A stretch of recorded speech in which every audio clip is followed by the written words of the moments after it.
What is good, my people? What's good, y'all? What's good, Real Talk Squad? This is Miles. You are listening to Real Talk with Miles Johnson, where you know we always keep it real. Let's get straight into it, man. Like, comment, subscribe, do all that jazz. Share with a friend to share with a friend. Let's get into some real talk. It's been a little minute, and by my voice, you can tell I've been a little bit sick, but again, we're gonna keep moving on. And there's been some Eagles stuff that we got to talk about. AJ Brown got me motivated to get back in the gym, and we're gonna talk about how he's a primary reason why I believe the Eagles will go back to back. We're gonna talk about the NFC East in totality, the Eagles, the Cowboys, the Commanders, the Giants. We're gonna talk about all those teams. And I got a take that when I first say it, you'll be like, oh, and then and then I say it, and you'll be like, you know what? MJ might be talking, or maybe you say he's chatting. You're gonna comment down below and let me know. LTAs is here, and man, oh man, there are gonna be some cuts, some decisions to make. But I do believe that this Eagles roster, man, oh man, it's something, bro. It's really, really something, and they're gonna really surprise a lot of people. I think, especially on defense, if they are surprising people. I'm just saying there are some missed pieces that we gotta go out here and fill in for. But I got full confidence in Vic Fangio and those guys. At the end of this episode, we're gonna talk about basketball, and I know that some of y'all told me you want me to talk about general basketball stuff of Ant and SGA. We're in the Western Conference Finals. Y'all know I've been talking about the Knicks and the Pacers, and I got the Pacers in 6. I got OKC in 6. But let's start with the Birds. The NFC East is the hardest division in football. And I'm going to say something about the Commanders, the Cowboys, and the Giants that's actually nice. That's actually nice. I mean, the Cowboys, they should be better in the regular season. Now, I don't trust them in the playoffs, but the regular season, Dak Prescott, what have I said? No excuses. So they should be better. The Commanders just got to the NFC Championship. First time in a very, very long time. They should be better. They got Deebo Samuel. They got the offensive lineman from the Texans. They've been retooling, and they are ready to improve from next season. Now, it's going to be hard. I don't know if they'll have 12 wins, but they're going to be a double-digit win team in the NFL. And the Giants, they're trash, but I'll say this nice thing about the Giants. The Giants suck and they're trash, but they do have basically the hardest schedule in the league. And I don't know how they get the 3rd overall pick and somehow have the hardest schedule in the league. But what that tells me is that the Giants having the 3rd overall pick and having the hardest schedule in the league literally shows the NFC East is the hardest division in football. We know what the Eagles are going to do. The Commanders showed up last season, and the Cowboys, if they do what they're supposed to do, should be great in the regular season. So I don't want to hear the NFC North. I don't know what the Lions going to be without their coordinators. I don't know what the Bears going to be. I got to see it to believe it. Jordan Love's inconsistent. And the Vikings got a rookie-ish quarterback. The NFC West, the Seahawks, I don't trust Sam Darnold on them. The Rams are legit. The 49ers are legit. And don't nobody believe in the Cardinals. AFC West, all right, if you want to say them, I ain't going to sneeze at it. They got the Chiefs, the Chargers, the Raiders, the Broncos. So that's 3 of those 4 teams that are playoff teams. You know that the Chiefs are going to win 12 games. You can book it. And then with the Chargers, they're going to have a second year under Jim Harbaugh. They're going to be better.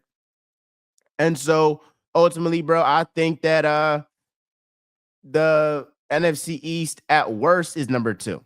At worst is number two, but I'm not trying to hear the NFC North. If somebody wants to say,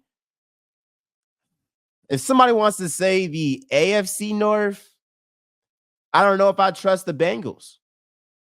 I'm sorry.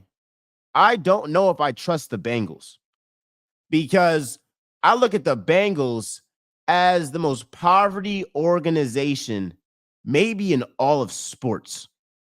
And I've been critical of Joe Burrow because I feel like he doesn't get the same criticism as other guys, given the fact that in 2 straight years he has been to the playoffs. But I got to be honest, bro. If your own franchise is having contract disputes with their first round pick, y'all are cooked. Like if the Eagles, and this is what makes me so happy to be an Eagles fan, if the Eagles were having contract disputes with Jahad Campbell, I would look at Jahad Campbell and be like, all right, buddy, what are you on? Because the Eagles have a track record of paying their guys. The Bengals have a track record of being cheap and not paying their guys when their guys overperform. Hence Trey Hendrickson, hence T. Higgins, all the franchise tags. And it's not a coincidence that the same organization that's always been a poverty organization and has always been cheap now is not trying to really pay their first round pick like every other team does. And I actually feel bad for Joe Burrow. And I'm getting a little bit off topic, but we're going to reel all this back in because this just gives me more appreciation for Howie and Jeffrey, the owner and the GM. This actually makes me feel bad for Joe Burrow because it's like, dang, you got to overcome an incompetent, a terrible front office that a lot of quarterbacks don't have to overcome. And that's something that I will definitely tip my hat. If I had a hat, I would give my guy that respect and say, Joe, if you win a Super Bowl with this poverty organization, man, oh man, you're really one. He already is a great quarterback. But him winning a championship with the Bengals, I'll say it, it damn near might be more impressive than winning it with the Eagles just because of how bad the organization is, how bad it is. And it goes hand in hand because you need to have a great organization to have sustained success, but you also need players that put in that work. Who is that? The guy in Tom Brady. And Tom Brady and Jalen Hurts are very, very similar. Very, very similar. I'm looking at a guy in Tom Brady in his first 5 years as a starter. He ain't start getting right until that 5th year. Like you did not see him throw for over 4,000 yards until his 5th year. Up until that point, bro had 3 chips. He had 3 chips, right? Oh. So Tom Brady, the greatest quarterback of all time, didn't start putting up gaudy stats until his 5th year in the league. Tom Brady, the GOAT, didn't start putting up gaudy stats until he was in his 5th year in the NFL. And guess what? Jalen Hurts is heading into his 5th season in the NFL. You know, Darius Slay told me something that is really, really facts about Jalen Hurts. They act like he can't improve because the team is winning. Versus if the team was losing, they would say he has to improve this, and this. It's like when you're winning, you're a finished product. But when you're losing, now you have things to really work on. No, just because the Eagles are winning, it doesn't mean Jalen Hurts is a finished product. It doesn't mean he's reached his peak. He's reached his ceiling. No, that just means that even though they're winning, there's still more for Jalen Hurts to do to reach his peak. which he will. So for the fans that want to see the gaudy numbers, and I ain't gonna lie, would I like to see gaudy numbers, 4,000 something yards, 30 plus passing touchdowns? Like, I would like to see it. Now, am I really pressed over it? Like how some of these other people are? Like, I'm not pressed over it. But if the Eagles win a championship and Hurts has 32 passing touchdowns to like 7 picks, I would love that because that just checks off one other thing that they were saying in terms of hating on that guy, Jalen Hurts. Ultimately, what have I always said about Hurts? Every single year, he has improved his game. Every single year. First year as a starter, he was throwing to a rookie Devontae Smith. And his number 2 was Jalen Reagor. Jalen Reagor was potentially Howie Roseman's worst draft pick of the 21st century. I'm not trying to drag it, but it was terrible. Flat out terrible. The Vikings were literally laughing and praising the Most High that they could get Jettas. And that was Jalen Hurts, number 2 wide receiver. And they still won 9 games with Nick Sirianni, who gave up play calling after an abysmal start to the season. And then once Shane Steichen took the reins as the play caller, it was over. It was over. That next season, what did they say? He has to have a better deep ball, and he has to just be a better passer in the pocket. And then A.J. Brown, Devontae Smith go berserk. And with Miles Sanders, and no shade to Saquon Barkley, but this was without Saquon Barkley, the Eagles went to the Super Bowl. Then they lose. And the knock is, well, you got there. Well, you did not finish the job. The defense the following year wasn't as good. It took Jalen Hurts having to carry the team, especially in clutch moments, to win some of these games. That's fine. That's cool. And they won 11 games while the defense gave up 30-something points a game. I'm sorry, they were 30th in the league in points a game. That defense was terrible. Then this following season, when Jason Kelce retires and Kelce says Hurts needs to be better pre-snap, what happened? Hurts becomes one of the best quarterbacks in the NFL pre-snap, and I would say he's top 3. Top 3. It's Hurts, it's Burrow, it's Stafford. Top 3 pre-snap. People don't talk about how intelligent Jalen Hurts is. And I don't want to just keep harping on this stuff, but I feel like y'all really just think like he's just this like, super physical and tush push guy, but like, which is true, cuz can squat the 600 pounds, but he was able to outduel Steve Spagnuolo with his mind. You can't have both ways. You can't say, well, the Eagles are getting carried by Saquon Barkley. The Chiefs stopped Saquon Barkley.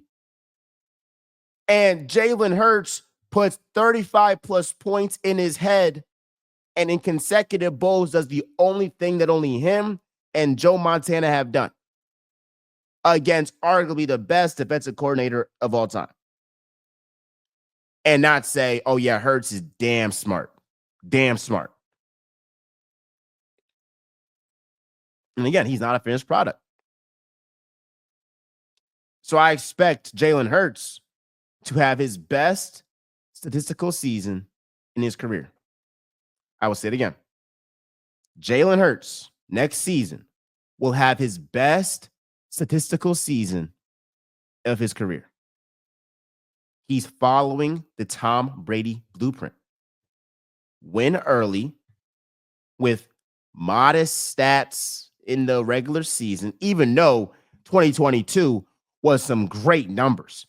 Even 2023, I get the turnovers, but Cuz still had 35 plus touchdowns. Just saying. But the passing yards, if you want to say that, all right, fine. But there will be a time that Hurts will drop over 4,000 yards passing. It will happen. It will happen. Let's talk about this. A.J. Brown just instilled more confidence in me that this Eagles team is going back to back. And it's not even just A.J. Brown, but it's just the mindset that all the top guys on the Eagles have. We know what Jalen Hurts is. We have said Kobe Bean Bryant, a Eagles fan, would have loved himself some Jalen Hurts. A.J. Brown and Smitty are psychos. They're psychos. And I mean that with the biggest compliment ever. After the Super Bowl, A.J. Brown was like, yeah, I thought that this would mean something and it's cool, but I'm ready for the next one. Actually, what gets me more happy is seeing the DB's face go down when I keep beating them time after time after time again. You're a psycho. You're actually a psycho. We see what Saquon Barkley be on and how he's talking about this team as a top 5 team of all time and how this is a dynasty that we're trying to make right now. And then you got young guys on defense